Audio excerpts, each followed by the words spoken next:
Hi everyone, and welcome back to Anne's Family Recipe. Today I'm making a fresh and springy pea and edamame soup.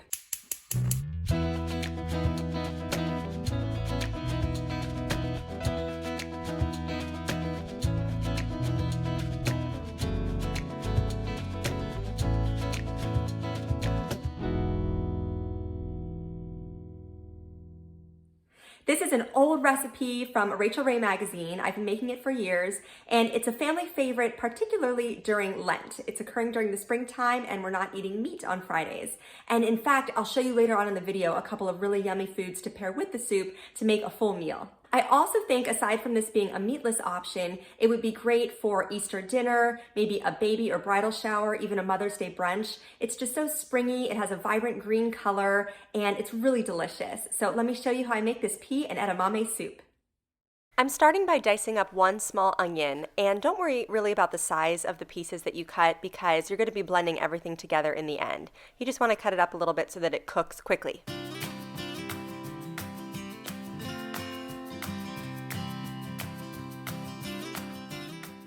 Next, I'm adding 2 tablespoons of butter into my Dutch oven, which is over medium heat. Then I added in the diced onions and seasoned them with a little bit of salt and pepper and allowed these to cook for about 4 or 5 minutes until the onions had softened.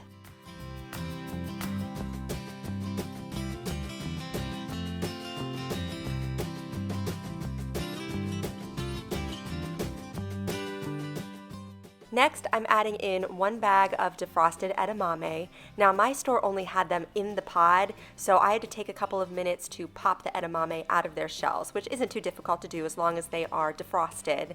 Or you can also find them shelled in some grocery stores, and that makes it a lot easier. So you would just add in 1 whole bag of those. And these beans have a vibrant green color. They're pretty similar to lima beans, but slightly softer in texture, I would say, and maybe with a little bit of a sweeter flavor too.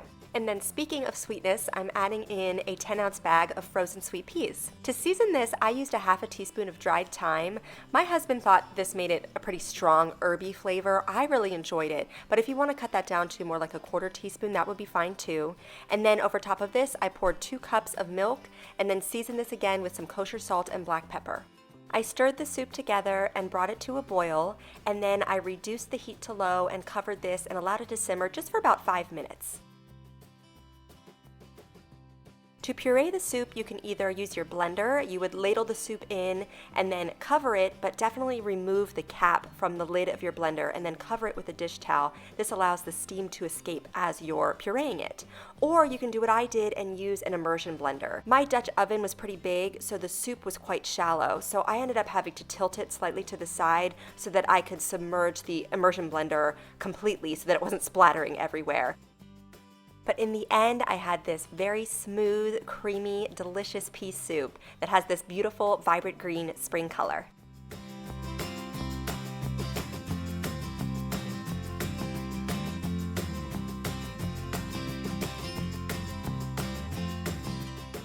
The night we ate this soup for dinner, it was a Friday during Lent, so I kept the entire meal meat-free. I made some grilled cheese sandwiches using a sharp white cheddar cheese. I also made a pan of frozen pierogies. So this is a pasta filled with mashed potatoes and cheese, basically, and then I sautéed them in butter and onions, and both of these things were great pairings with the pea soup. I garnished my soup with a little dollop of sour cream. You could also use Greek yogurt and then a sprinkling of black pepper, and I thought this just kind of made it look a little bit fancier, and it tastes great together too.